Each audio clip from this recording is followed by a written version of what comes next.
Sandy Says Read, and welcome to the channel. You guys, I am excited to do our first live stream interview. I want to welcome our guest tonight. This is Stephen Zimmer. He is the publisher at Seventh Star Press. He is the founder of the Imaginarium Convention, which is going on its 11th year now.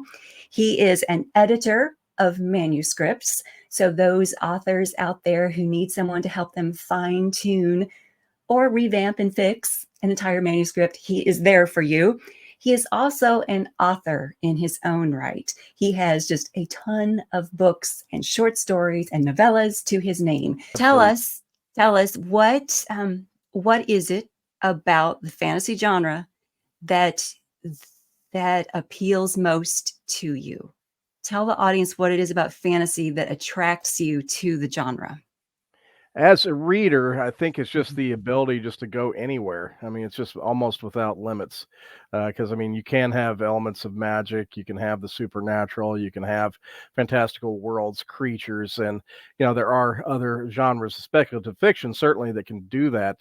But definitely with horror, you can do that and things like that. But obviously, that's going to take a much darker tone.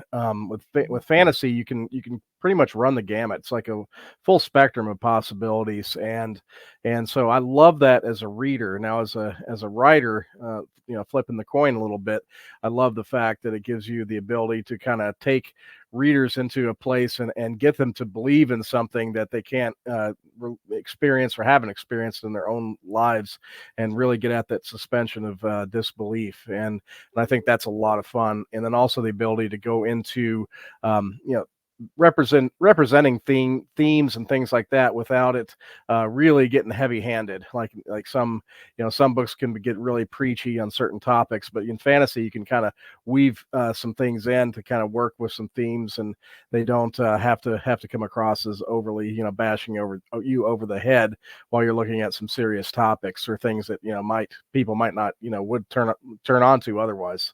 So I love that about the fantasy in terms of writing it. So yeah, for as both reader and a writer, that's why I love the genre, and have since my mom read me Lord of the Rings at the age of 7. So that got the ball rolling.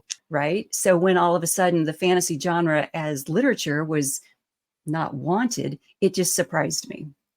I found that a little disheartening. Yeah, it would surprise me, because you look at pop culture. I mean, look at today. I mean, giant series like Game of Thrones, and franchises like Lord of the Rings. I don't talk about that Amazon series. That's a no-no with me. but I speak of the Peter Jackson movies. Yes, those were fantastic. But I mean, you have so many that are so many franchises that are so iconic and huge in pop culture. And so, yeah, you'd think there'd be a little bit more of an opening in what you're discussing. But I saw that too when I was getting into things around the time I came out in 2009 and 2010 with my first novels. So I saw the same kind of thing that you did, and that's part of what influenced me to go the small press route. And not necessarily seek an agent actively in the beginning, because I just thought I'd be in an endless limbo, and I wanted to be out there and creating and writing, and and I felt like I would really stagnate if I didn't have at least a few things out there. I hear you. So that influenced me. Same dynamic you're talking about influenced me to go in the small press direction. Well, and that's my story. That's what I eventually did. Querying what few authors or what few agents were interested in fantasy just became disheartening.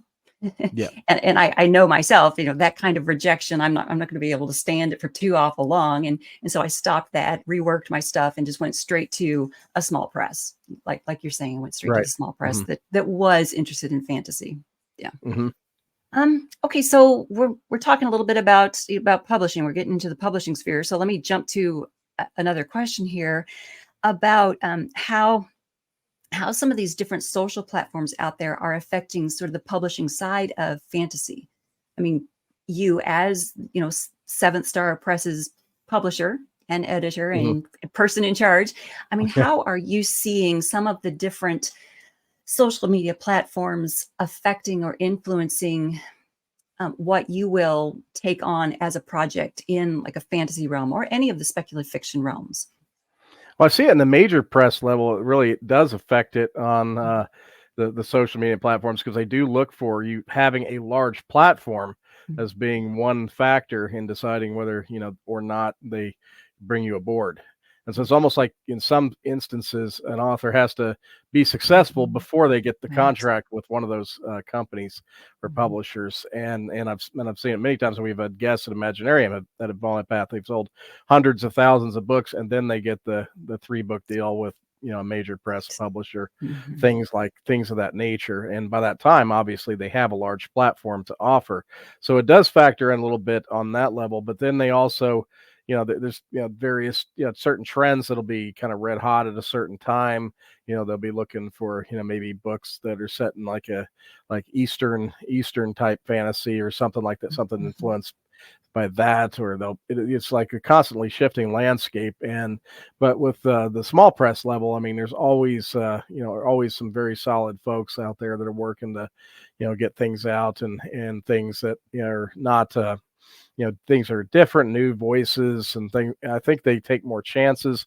They're not necessarily looking at something that has to necessarily become like a Netflix series to take a chance on it. And so I think a lot more new voices can break out and like small on the small independent press level, where I think less chances are taken on the larger level.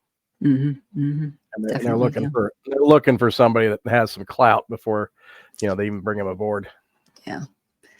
Tell us about what else is on your mind about the fantasy genre and how important it is for us. Tell us now.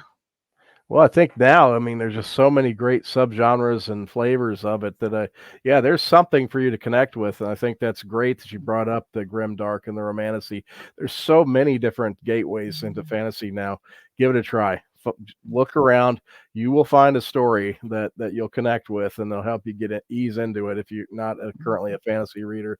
But once you once you understand it and find out what kind of, as I call it, magic it has, yeah, I think you'll make it part of your world for sure. Wonderful.